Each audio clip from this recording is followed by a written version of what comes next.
Roland here, and I'm back with part 2 of the Viking Spear and Shield series, or I should just say Spear and Shield series, because technically the overarm slide, the transitions we showed in the other video where you can transition from underarm to overarm, even behind the shield, are pretty much, I mean, they work with all shields. They'll work with a strap-on around like a dome shield, like an Aspis.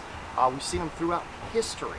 And one of the things that I notice in most of the depictions artwork, and all the way up into like the 13th century, where they're still using spear and shield a lot, you notice the positions that they hold the spear are dynamic.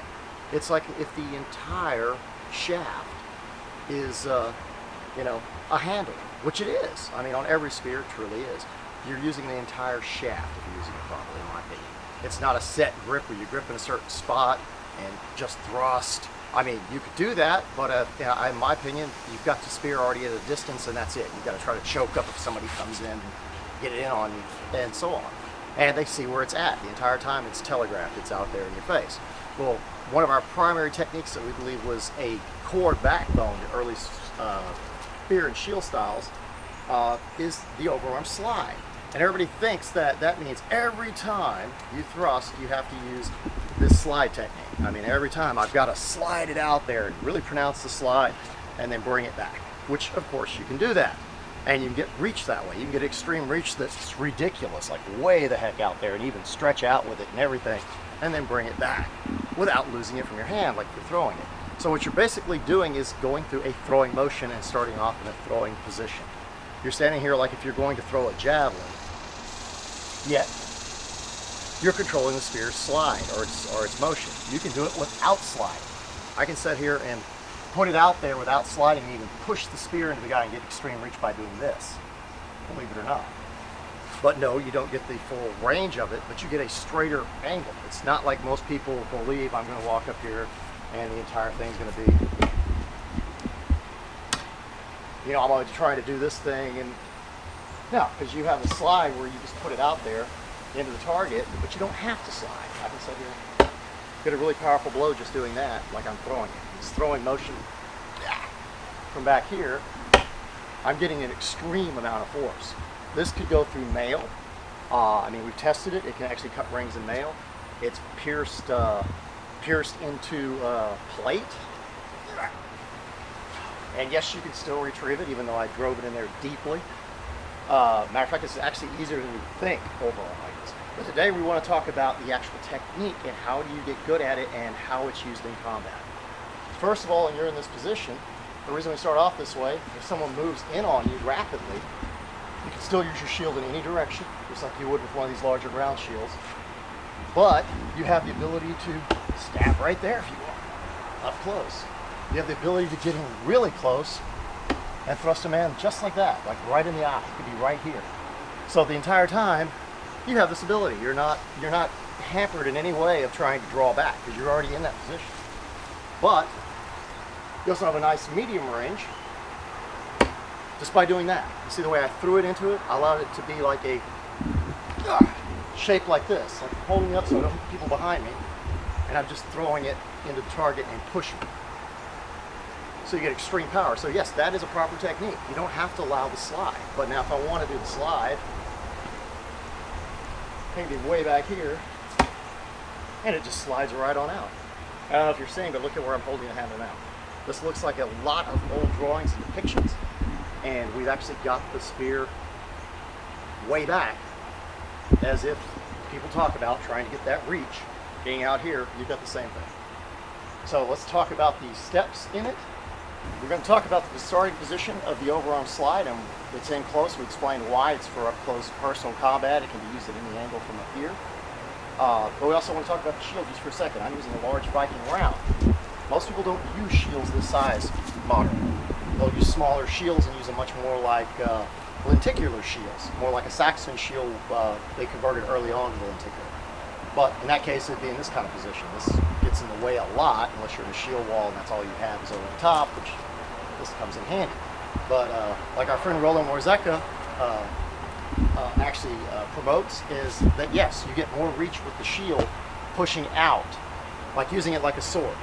like literally pushing out, I get more reach than I do trying to punch out this way. You see, I can't even reach it. And it can be manipulated much easier that way.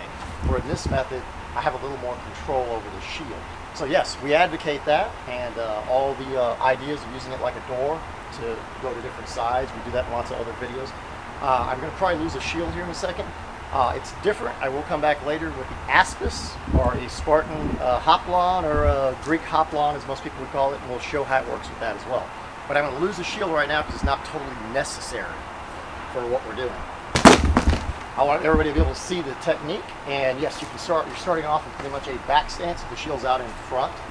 I guess it's possible you could be in a position like this, but it wouldn't work as well. Although it can still work, it's not going to work as well as being in a back stance set up to throw the actual technique. But anyway, say you're in a back stance, the shield can be flat, or you get an angle if you just imagine that here. As you notice, I step back and I'm holding it behind me at an angle.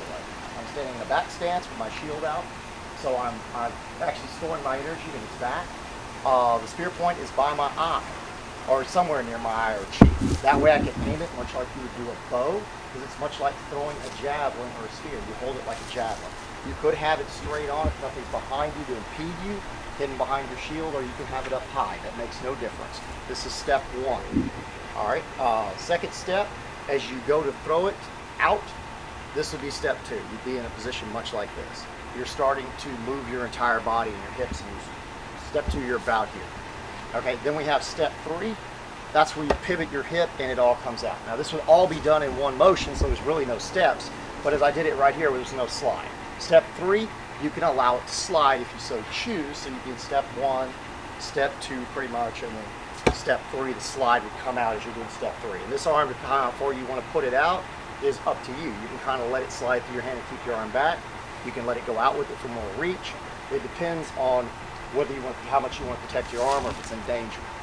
Okay, and step three will also bring up, you could let it go. I mean, heck, if you wanted to, you could just let this thing fly. You could have a guy here aim, and it looks like you're aiming at him. You end up throwing it and letting it slide. Just fly, don't even slide, just let it go and fly into the opponent standing behind you. You could let it go and throw it into a shield at a distance, right on a shield and weight his shield out. Switch to another weapon. So that would be up to you. The farthest reach would be just throwing it. Now, it's like a throwing motion. So in this step, it's like this would be a probably medium range step here if you just stopped here without the throw. So you're coming from way back here just to start. Stop. Technically, you're not going to stop, but I mean, it's in this position, you'd be hitting about here. If I want to go farther, I don't need to even slide. I can be back here, and by letting my whole body move with it and twisting my back foot, I get more reach. And that's just with me hanging onto the spear, like just a loose grip and throwing it, because I'm going to do it much faster than that if I do it in this method. Another technique we will talk about later is a lot of times you see in the Greek drawings, you'll see the foot this way. That can add power to the blow, what I just did. I twisted my entire body, and behind a shield, there's no reason I can't do that. I mean, we actually believe they might have had applications where they had their shield and stepped offline and then used it to throw back at the opponent. If you see what I'm saying, you could use it as a technique to actually set yourself off center. Let's go with another alternate steps. We're going to start off in this position. And the way this would work, if you're going to pivot this heel back or you have a shield out here, it would probably be when you're stepping offline. So I'm winding up. This is giving me an extra step where I have more power. So I'd be coming this way. So you'd be step one, step two, step three. And then it just all explodes. And four, yeah. Then you would have it all out when your hip twist at the back.